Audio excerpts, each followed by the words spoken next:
பிதாவாகிய தேவனாலும் ஆண்டவராகிய இயேசு கிறிஸ்துவினாலும் உங்கள் யாவருக்கும் கிருபையும் சமாதானம் உண்டாவதாக. மனிதர்கள் நம்மை ஏன் பயக்கிறார்கள் என்கிறதான தலைப்பின் கீழாக நாம் தேவனுடைய வார்த்தையை நாம் பார்ப்போம். இது நேற்றைய தினத்தில் தேவனுடைய வார்த்தையை பார்த்தோம். அதனுடைய தொடர்ச்சியாக இது இருக்கிறது. அதனாலே உங்களுடைய கவனத்தை சற்றே இந்த நாளிலே இந்த சத்தியத்திற்கு செவி சாய்க்கும்படியாய் உங்களை அன்போடு கேட்டுக்கொள்கிறேன். நேற்றைய தினத்தில் நம்ம பார்த்தோம், மனிதர்கள் நம்ம ஏன் பயக்கிறார்கள் என்று சொன்னால், தேவன் நம்மோடு கூட இருக்கும் பொழுது மனிதர்கள் நம்மை பயப்பார்கள். புத்திமானாய் நடந்து கொள்ளும் பொழுது மனிதர்கள் நம்மை பயப்பார்கள். ஜனங்கள் நம்மை நேசிக்கும் பொழுது மனிதர்கள் நம்மை பயப்பார்கள். இந்த நாளில் அதன் தொடர்ச்சியாக உலக அதிகாரத்தை வணங்கவில்லை என்று சொன்னால் மனிதர்கள் நம்மை பயக்கக்கூடியதான ஒரு நிலைமைகள் ஏற்படும். பொதுவாக கிறிஸ்துவர்கள் இன்றைக்கு ஒரு தனித்துவமாக வாழக்கூடியதான ஒரு நிலைமைகளானது ஏற்படுகிறது. அதே மாதிரி நம்ம எஸ்தர் புஸ்தகத்தில் நாம் பார்ப்போம் என்று சொன்னால், இங்கே மொர்தெகாயை குறித்து நாம் பார்க்கிறோம்.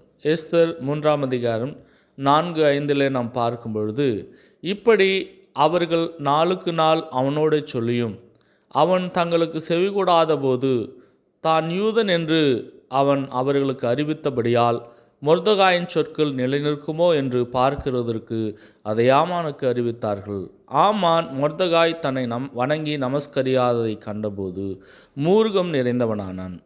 பிரியமானவர்களை இந்த இடத்துல நாம் பார்க்கிறோம், இங்கே மொர்தெகாய் ஆமானுக்கு வணங்கி நமஸ்கரியாததை கண்டு மூர்க்கம் நிறைந்தவனானான் என்று பார்க்கிறோம். இந்த ஆமான் அவன் மிகப்பெரிய ஒரு அதிகாரியாக இருக்கிறான். ராஜாவுக்கு அடுத்தபடியாக ஒரு பிரதான அதிகாரியாக அந்த இடத்துல இருக்கும் பொழுது இந்த மொர்தெகாய் அவனுக்கு என்ன பண்ணல, வணங்கவில்லை, அவனை நமஸ்கரிக்கவில்லை. இதனாலே இவனை மாத்திரம் கைப்போடுவது அந்த ஆமானுக்கு அற்ப காரியமாக இருந்தபடியினாலே அந்த அவனுடைய குலம் முழுவதையும் அழிக்கும்படியாக அங்கே ஆமான் என்ன பண்ணான், மிகப்பெரிய ஒரு திட்டமிட்டான். பிரியமானவர்களை, இங்கே கூட இந்த உலக வாழ்க்கையில் நம்ம வாழும் பொழுது மனிதர்கள் நம்மை பயக்கக்கூடியதான நிலைமைகள் ஏற்படும்.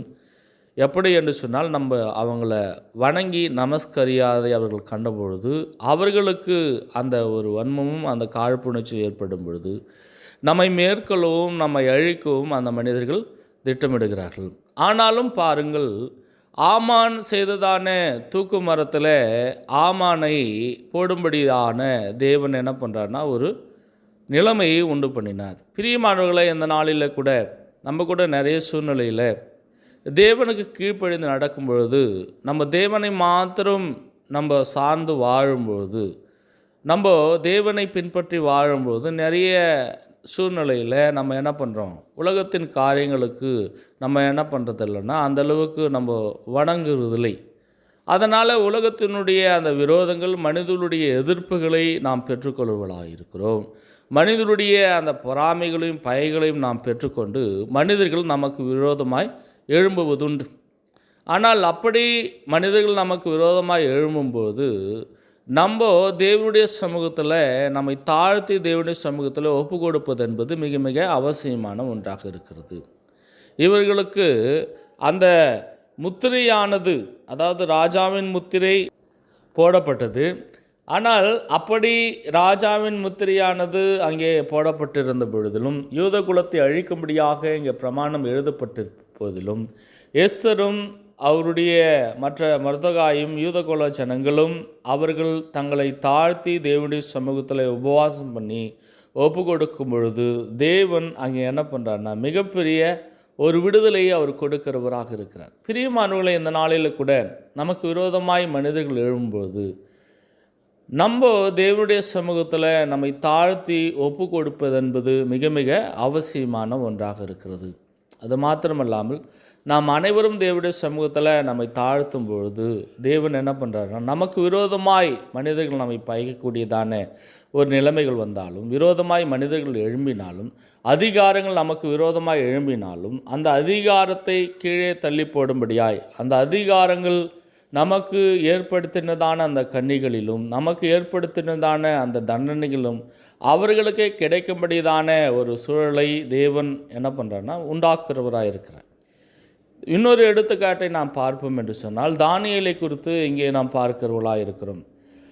தானியேல் 6ஆம் அதிகாரம் 10வது வசனம் 13வது வசனத்தில் நாம் பார்க்கும் பொழுது, தானியேலோ வென்றால் அந்த பத்திரத்துக்கு கையெழுத்து வைக்கப்பட்டதென்று அறிந்த பொழுதிலும் தான் வீட்டுக்குள்ளே போய் தன் மேல் அறையிலே எருசலேமுக்கு நேராக பலகணிகளை திறந்திருக்க அங்கே தான் முன் செய்து வந்தபடியே தினம் 3 வேளையும் தன் தேவனுக்கு முன்பாக முழங்காற்படியிட்டு ஜெபம் பண்ணி ஸ்தோத்திரம் செலுத்தினான். அப்பொழுது அவர்கள் ராஜாவை நோக்கி, சிறைபிடிக்கப்பட்ட யூதா தேசத்தின் புத்திரரில் தானியேல் என்பவன் உம்மையும் நீர் கையெழுத்து வைத்து கொடுத்த கட்டளையையும் மதியாமல் தினமும் 3 வேளையும் தான் பண்ணும் விண்ணப்பத்தை பண்ணுகிறான் என்றார்கள்.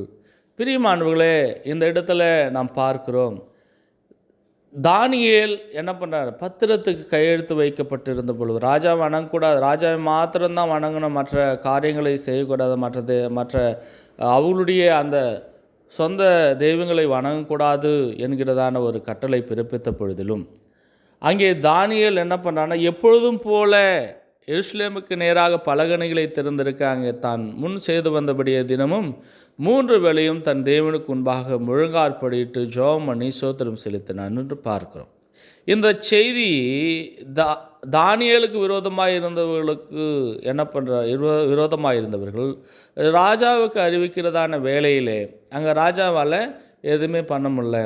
அவர் தூக்கி எடுத்துன்னு போய் சிங்ககபியில் போட்டுக்கிறார்கள். சிங்ககபியில் போட்ட மாத்திரத்தில் சிங்கங்கள் தானியேலை விழுங்கவில்லை. அதன் பிறகாலே ராஜா கிட்ட வந்து தானியேலை என்ன பண்ணுறாருன்னா, அங்கே பேசிட்டு அங்கிருந்து என்ன பண்ணுறாருன்னா தானியேலை வெளியே எடுத்துறாங்க. ஆனால் சிங்கங்கள் தானியேலை விழுங்கவில்லை, கடித்து சாப்பிடல.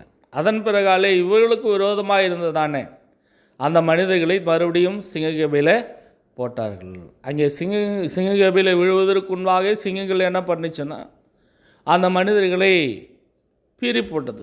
பிரியமானவர்களே, இந்த நாளில் கூட மனிதர்கள் நமக்கு விரோதமாக இருக்கும்போது நம்ம என்ன பண்ணுறோம்? ஐயோ, மனிதர்கள் நமக்கு விரோதமாக இருக்கிறாங்களே, பிரச்சனைகள் நமக்கு விரோதமாக இருக்குது, சூழ்நிலை நமக்கு விரோதமாக இருக்குது, எதுவுமே நம்மளுக்கு செட் ஆகலையே அப்படின்னு சொல்லி நம்ம செய்கிறதான அந்த ஜபத்தையும் நம்ம கிறிஸ்துவின் மீது இருக்கிறதான விசுவாசத்தையும் நாம் விட்டுவிடுவதாகவும் நம்ம என்ன பண்ணோம், இஷ்டம் போல் நம்முடைய பழைய வாழ்க்கைக்கு நாம் திரும்புகிறதான ஒரு மனமானது நமக்கு தோன்றுகிறதா இருக்கிறது. அப்போது நம்ம இந்த சூழ்நிலையில் நம்ம என்ன பண்ணுறோன்னா, தானியேலை போல எப்பொழுதுமே நாம் என்ன பண்ணோம், ஜெபிக்கிறவர்களாகவும் தேவனை நாம் ஸ்தோத்தரிக்கிறவர்களாக இருக்கிறோம். ஒரு பிரச்சனை வரும்பொழுது, ஒரு பலவீனம் வரும்பொழுது, ஒரு வியாதி வரும்பொழுது, ஒரு சோர்வு வரும்பொழுது, ஒரு மனமுறிவு மனசலிப்பு ஏற்படும் பொழுது நம்ம என்ன பண்ணுறோன்னா, நிறைய நேரங்களிலே நாம் தேவனை விட்டு விலகுகிறதான ஒரு எண்ணமானது நமக்கு இருக்கிறது. அப்படி நாம் தேவனை விட்டு விளங்காமல் இன்னும் அதிகமாக தேவனை நாம் நெருங்கி சேரும் பொழுது எதை குறித்து கவலைப்படாமல் நாம் என்ன பண்ண, தேவனை மாத்திரம் உயர்த்துவதில் நம்முடைய எண்ணமும் சிந்தையும் இருக்கும் பொழுது, ஒருவேளை சிங்கங்கள் கெபிகள் நமக்கு இருந்தாலும் கூட அவ்விதமான நமக்கு ஒரு ஆனது பிறப்பித்தால் கூட தேவன் என்ன பண்ணுறாருன்னா நம்மை அவர் காப்பாற்றுகிறவராக இருக்கிறார். பிரியமானவர்களே, இந்த உலகம் நம்மை பயக்கிறதற்கு முன்னே ஆண்டவராக இயேசு கிறிஸ்துவை பயத்தர் என்று முதலாவது நாம் இந்த வேதத்தில் உள்ள பரிசுத்தவான்களை மாத்திரமல்ல, ஆண்டவராக இயேசு கிறிஸ்துவே அந்த உலகமும் பகைத்தது என்று நாம் அறிந்து கொள்கிறோம். வேதத்தில் நாம் பார்க்கிறோம், யோவான் 15ஆம் அதிகாரம் 18-19 நாம் பார்க்கும் பொழுது, உலகம் உங்களை பகைத்தால் அதை உங்களை பயக்கிறதற்கு முன்னே என்னை பகைத்தர் என்று அறியுங்கள். நீங்கள் உலகத்தாராக இருந்தால் உலகம் தன்னுடையதை சிநேகித்திருக்கும். நீங்கள் உலகத்தாராக இராதபடியினாலும் நான் உங்களை உலகத்திலிருந்து தெரிந்து கொண்டபடியினாலும் உலகம் உங்களை பயக்கிறது. பிரியமானவர்களே, இந்த இடத்துல நாம் பார்க்கிறோம், உலகம் மனிதர்களாக இருக்கிறதா நம்மை பயக்கிறதுக்கு முன்னே அங்கே ஆண்டவராக இயேசு கிறிஸ்துவை பயத்தது என்று அறிந்து கொள்ளணும். ஏன்னா நம்ம உலகத்தார் இல்லை. உலகத்தாராக இருந்தால் உலகம் தன்னுடையதை சிநேகித்திருக்கும். உலகத்தாராக இராதபடியினாலும் நான் உங்களை உலகத்திலிருந்து தெரிந்து கொண்டபடியினாலும் உலகம் உங்களை பயக்கிறது. ஏனென்று சொன்னால், கிறிஸ்துவர்களாக இருக்கிறவர்கள் உலகத்தினுடைய அந்த பழக்க வழக்கங்களை விட, உலகத்தில் இருக்கிறதான அந்த விசேஷங்களை விட நம்முடைய விசேஷங்களானது, நம்முடைய அணுகுமுறையானது அது வித்தியாசப்பட்டதாக இருக்கிறபடினாலே உலகம் நம்மை பயக்கிறது. அப்போ இன்றைக்கு உலகம் பயக்கிறபடினால் நிறைய பேர் என்ன பண்ண, உலகத்தை சார்ந்தவர்களாக, உலகத்தில் அன்பு கூறுகிறதான எண்ணமுடையவர்களாக நாம் இருக்கிறோம். இன்னொரு இடத்துல கூட ஒரு யோவான் 17:14 பார்க்கலாம், நான் உலகத்தான் அல்லாதது போல அவர்களும் உலகத்தார் அல்ல. பிரியமானவர்களே, நம்ம கூட என்ன பண்ணுறோம், உலகத்தார் அல்ல என்பதை நாம் புரிந்து கொண்டு தேவனுக்கு என்ன பிரியுமோ அதை நாம் செய்ய முயற்சிக்கலாயும், கிறிஸ்துவின் பிரமாணத்தை நிறைவேற்றுகிறதான இருதயமுடையவர்களாகவும் எண்ணமுடையவர்களாகவும் அதிலே நாம் முழு விழிப்போடு நாம் செயல்படுகிறதான உண்மையுள்ள கிறிஸ்துவர்களாய் வாழ்வது என்பது மிக மிக அவசியமான ஒன்றாக இருக்கிறது.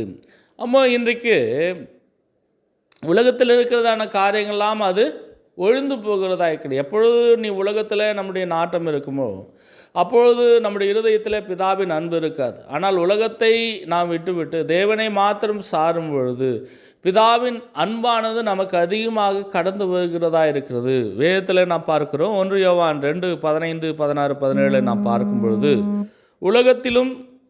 உலகத்தில் உள்ளவைகளிலும் அன்பு கூறாதிருங்கள். ஒருவன் உலகத்தில் அன்பு கூர்ந்தால் அவனிடத்தில் பிதாவின் அன்பில்லை. ஏனெனில் மாம்சத்தின் நிச்சயம், கண்களின் நிச்சயம், ஜீவனத்தின் பெருமையாக உலகத்தில் உள்ளவைகள் எல்லாம் பிதாவினால் உண்டானவைகள் அல்ல, அவைகள் உலகத்தினால் உண்டானவைகள். உலகமும் அது நிச்சயம் ஒழிந்து போகும், தேவனுடைய சித்தத்தின்படி செய்கிறவனோ என்னென்னைக்கு நிலைத்திருப்பான். பிரியமான வேதத்தில் உள்ள பரிசுத்தவான்கள் தேவனுடைய சித்தத்தின்படியாக செய்கிறதான மனிதர்களே நிலைத்திருந்தார்கள் ஒழிய, வேதத்திற்கு புறம்பானவர்களும் தேவனுக்கு விரோதமானவர்களும் இந்த உலகத்தில் அவர்கள் அழிந்து போனார்கள் என்று சொல்தான். பழைய பிரமாணத்திலும் எடுத்துக்காட்டுகள் அநேகமாக இருக்கிறது. புதிய பிரமாணத்திலும் யாரொரு நித்திய வாழ்வுக்காக தங்களுடைய செவி மடுக்கவில்லையோ, நித்திய வாழ்வுக்காக நோக்கி வரவில்லையோ, அவர்களுக்கு நித்திய ஜீவனானது கொடுக்கப்படவில்லை. அப்போது இன்றைக்கு தேவனுடைய சித்தத்தின்படியாக நாம் செய்கிறதான மனிதர்களாக நாம் வாழும்போது தேவன் என்ன பண்ணுறார், ஒவ்வொரு காலகட்டத்திலும் நம்மை அவர் காப்பாற்றுகிறவராயிருக்கிறார். ஆக பிரியமானவர்களே, இந்த நாளிலே மனிதர்கள் நம்மை ஏன் பயக்கிறார்கள், உலகம் நம்மை ஏன் பயக்கிறது என்று சொன்னால், நாம் புரிந்து கொள்ள வேண்டியதான விஷயம் என்னென்னா, நாம் உலகத்தின் மனிதர்கள் அல்ல, மாறாக நாம் தேவனுடைய பிள்ளைகளாக இருக்கிறபடியினாலே உலகம் நம்மை பயக்கிறது. அதனாலே தேவனை சார்ந்து வாழ்வோம், கிறிஸ்துவனுடைய பிரமாணத்தை நாம் நிறைவேற்றுவோம். ஏனென்று சொன்னால் கிறிஸ்துவே அந்த உலகமானது பயத்தபடினாலே நம்மை பயக்கூடியதான அநேக வாய்ப்புகள் இருக்கிறது. அதனால் அதை குறித்ததெல்லாம் கவலைப்படாமல் நம்ம தானியேலைப் போல எப்பொழுதுமே பலகணிகளை திறந்து, எப்படி தானியேல் கவலையற்றவராக எப்பொழுதும் போல அவர் ஜெபம் பண்ணி தேவனை துதித்தாரோ, அதே மாதிரி நம்முடைய வாழ்க்கையிலும் கவலையற்றவர்களாக தேவனை சார்ந்து எப்பொழுதுமே தேவனை தொழுது கொள்ளக்கூடியதான எண்ணமும் சிந்தையும் இருக்கும் என்று சொன்னால், நம்முடைய வாழ்க்கையில் ஒருவேளை சிங்கங்கள் கபிகள் வரலாம், சிங்கங்கள் நம் முன்னாலே நிற்கலாம், ஆனால் தேவன் சிங்கங்களின் வாய்களை அவர் கட்டிப்படுவார். அதனாலே அதிகாரத்திற்கு நாம் கீழ்ப்படினோம், ஆனால் அதிகாரத்துக்கு நம்ம என்ன பண்ணோம், பயப்படணும்னு அவசியம் கிடையாது. இந்த நாளிலே தேவன்தான் நமக்கு முக்கியம். இந்த உலகத்தில் வாழும்போது தேவன்தான் நமக்கு முக்கியம். அவரை தான் நாம் ஆராதிக்கும், அவரை தான் நாம் தொழுது கொள்ளவும் முற்பட வேண்டுமே ஒழிய, மாறாக உலகத்திற்கு பயந்து உலகத்தை சார்ந்து வாழ்வுகளாக இருப்போம் என்று சொன்னால் தேவன் நம்மளை கைவிட்டு விடுவார். அதனால் தேவனை சார்ந்து வாழும்போது பிரச்சனைகள், சூழ்நிலைகள் நமக்கு விரோதமாக இருந்தாலும் அந்த சூழ்நிலையில் தேவன் நம்மை வெற்றி கொள்ள வைப்பார். தேவன் தாமே இந்த நாளை ஆசீர்வதிப்பாராக.